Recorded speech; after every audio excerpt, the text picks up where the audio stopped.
fucking care. I don't fucking care. It's time to stay focused.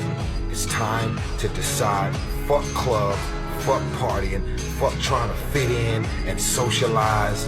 Let me tell you something, homie. These women ain't going nowhere. These clubs, these parties, all this shit ain't going nowhere. You will fail at some point in your life. Accept it. You will lose. If you don't fail, you're not even trying. My wife told me this great expression.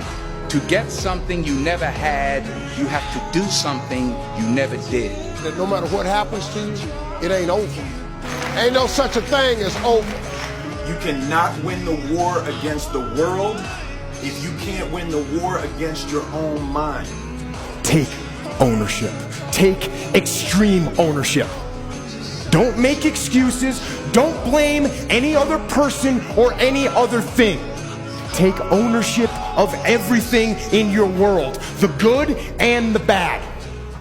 Take ownership of your mission.